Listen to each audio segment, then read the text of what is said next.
Hello everyone, this will be another review on the channel. This time it will be for South Park Fractured But Whole, which I just finished on stream, and I'll be uploading all the episodes to YouTube, so if you missed the stream, you can look forward to the episodes in the YouTube channel. Basically, this is a sequel to South Park Stick of Truth that released a few years ago, and although it's not made by Obsidian, it still delivers a fantastic story with plenty of dark humor to chew on, courtesy of the South Park writers. This is made in-house by Ubisoft, and they took some different approaches, especially on the gameplay and progression systems. So let's see how South Park did across the board, shall we? For the first sections we have NPCs and characters. This is a pretty big session for South Park Fractured But Whole. Most of its humor is embedded into all the characters you meet, act and react, and although they were already thoroughly developed in the TV series, someone that is new to South Park will need to recognize and assimilate the quirks and jokes of these characters. I say for the most part, the characters you meet are well developed, and their inclusion makes sense in the overall plot. They drive forward the story and contribute to the South Park's dark humor. There is a caveat though. If you are someone that is not into South Park humor, or if you've never seen it and play for 1 or 2 hours and the jokes don't land, I would say that the game will not be for you. All these characters will repeatedly bring the same type of humor, and if the first or 2 jokes don't land, I would say the game should not be for you, even if the gameplay looks enticing. Overall, you'll be meeting characters from the previous game, with a few additions here and there. Some characters will make more sense than others in terms of their additions into this game, but I would say I was pretty satisfied with the cast that we got. In terms of its main story and villains, this is a new entry in South Park video games.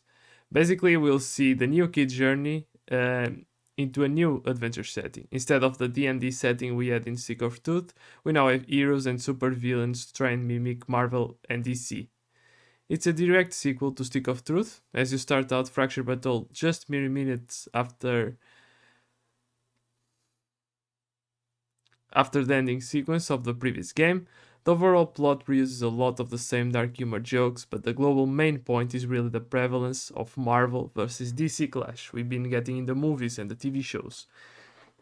During the 36 hours it took me to beat this game, we saw different groups of character enemies. The typical Marvel group of heroes, which will be Coon and the Friends, in which you are included, versus the DC group, Freedom Pals, and the generic yet funny group led by Professor Chaos, accompanied by other few surprises. I won't reveal too much here, but it's good. The real charm offered in the main plot is really how far the story can stretch in terms of its ridiculousness, and all the characters contribute to over-the-top quests that are only possible in the South Park setting. It's pretty hit or miss, mind you, with some quests being the highlight of the game and others stretching the limits of ridiculous, making it unwatchable and unplayable sometimes. If it hits or misses for you will depend on your tolerance and how open you are to South Park humor. Now, we have world design and locations. There isn't much to speak about here. Fractured But Whole doesn't innovate on this area, which isn't a bad thing. We have the same map we know and played from Stick of Truth, with a few surprise new areas here and there, although few and far between. New means of traversal also allow the player to check and explore some parts of the world map that weren't reachable in the last entry, which is a big plus in my book. Leveling and progression system. Ubisoft scrapped most of what was built by Obsidian in Stick of Truth in terms of your itemization and the built-in progression system, aka how you gain more power and abilities. The new system revolves around artifacts, which you can craft or receive as quest rewards or battle rewards. In the beginning, you'll only have 1 slot for 1 artifact, but as the game opens up and you clear more quests, battles, and achievements, which are basically collect 40 outfits or gain 10 followers on South Park's Instagram, labeled Coonstagram in the game, you'll get more artifact slots, therefore increasing your power level. Now, it's not all black and white. There is build diversity, according to the abilities of the classes you chose to have. You may wish to get an artifact that will boost your status effect, for example, or play around a build that will maximize how fast you get your ultimate abilities in battle. It's up to the player to build these artifact slots in the way they want. I think it's a pretty simplistic system that offers player agency, and that is always good. Now, The neat thing about all of this is that you can basically choose 4 different classes for your character.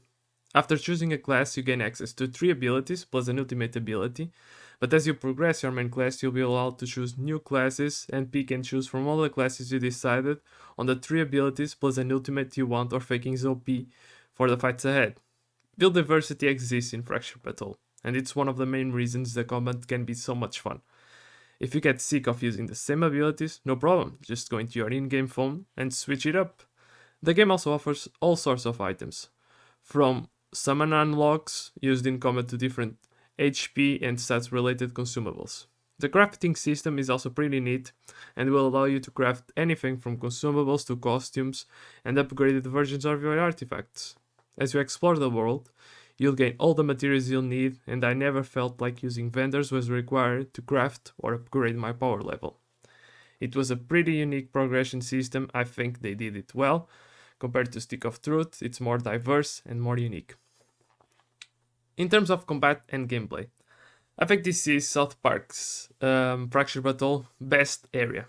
Whilst Obsidian's Stick of Truth shows for a more add-on approach with its combat system akin to something like Persona combat, Ubisoft went for more a slow, albeit less prone to repetition in its enjoyment, style turn-based combat.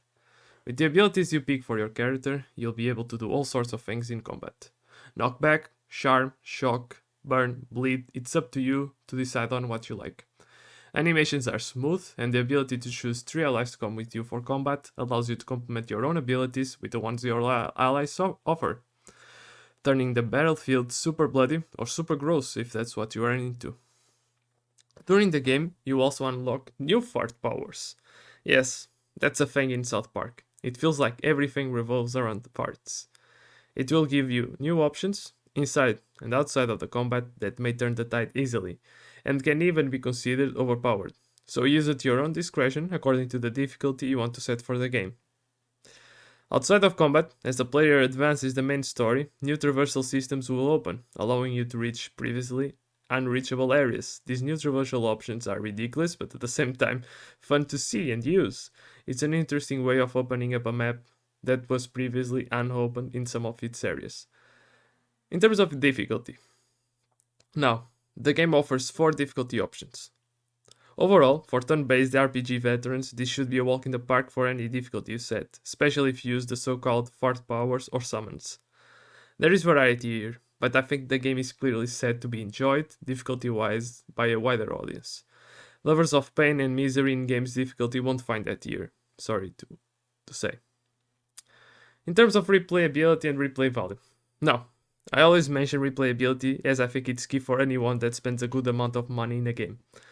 There are no choices or dialogue options, there is only one ending. If you are someone who seeks replayability due to the different branching paths in the story, you won't find it here.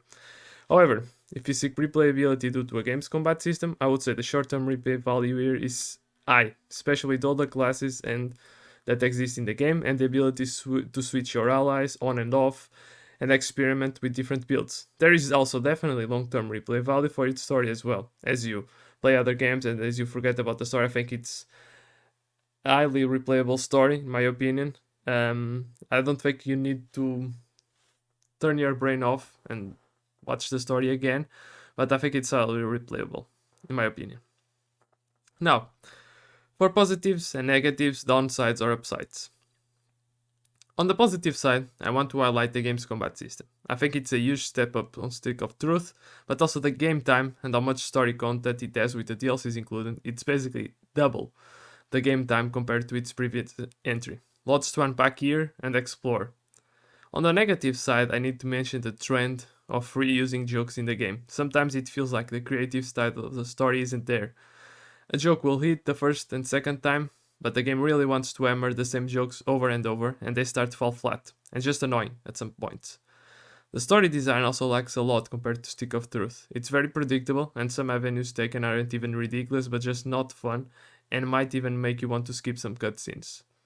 Overall, a huge step up in terms of the progression and exploration systems in combat, but a letdown in some of the story and humor segments.